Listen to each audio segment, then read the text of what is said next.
Growing up in Greece in the 80s, the name of John Duarte was associated with a hat, a pipe, and the sharpest of critic tongues that the guitar world has ever known.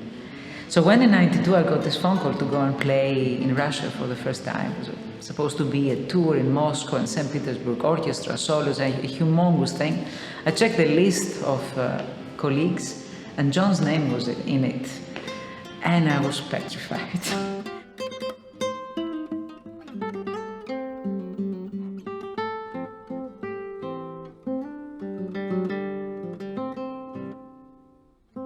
But to the day I feel grateful I had these 2 weeks in the Russian winter, because that gave me the chance to discover a real gentleman of the kind that doesn't exist anymore.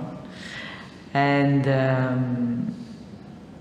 an amazing sense of humor, an endless amount of stories that I was very keen on hearing, because it brought me in touch with a world that didn't exist anymore, or that I would never have contact with, direct at least, and a heart of gold.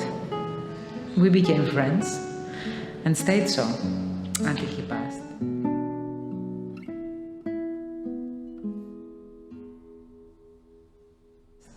So when I got a phone call from his son Chris to be part of this celebration, it was an enormous honor.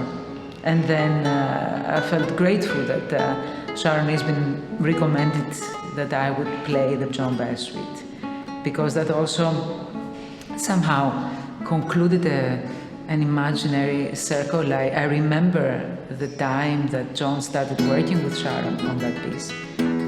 He was very excited, and somehow it all made sense. You know, in life you go in circles that close. And so I said yes a year and a half ago, and then I just loved those last 2 months working intensely on this music, because somehow I got to spend time with him again. Recognized his humor, the quotes, the strange way that he put things together and made sense. It was lovely.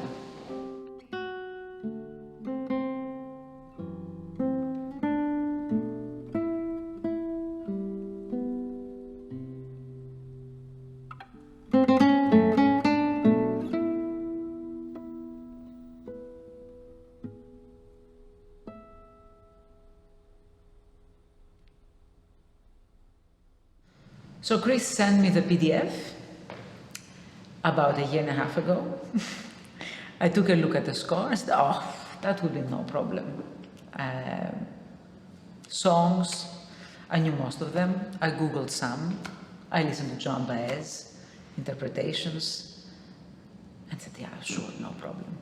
So August 1st, I opened my scores and I realized that's going to be a problem because there's all these bluesy chords and bluegrass bends and slides everywhere and things that didn't make quite sense if I had to look at them with my classical guitarist eye and training.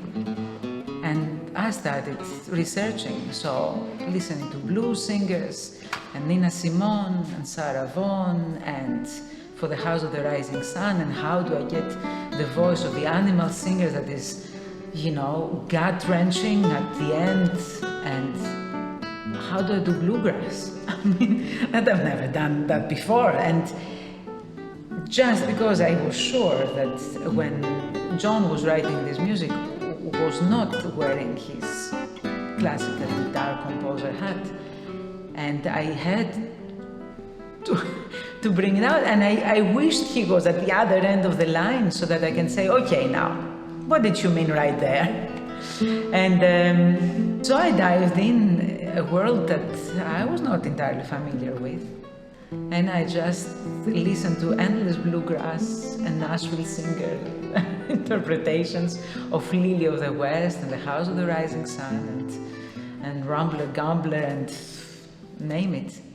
And I had a ball. I just had a great time. So at the end, I went back to to the time that I was recording his Naxos album, and remember that he gave me free hand license on doing anything that felt right with the Greek music that I recorded back then. So I changed quite a bit in there, and he was happy with it. So I said, okay.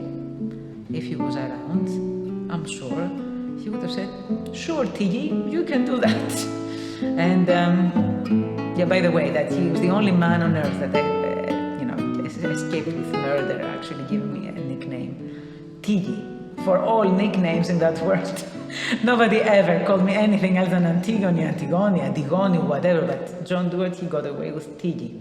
So anyway, and I just had a ball, and I changed quite a bit. So one day I was listening to a Nina Simone interpretation, and I stole her for the House of the Rising Sun.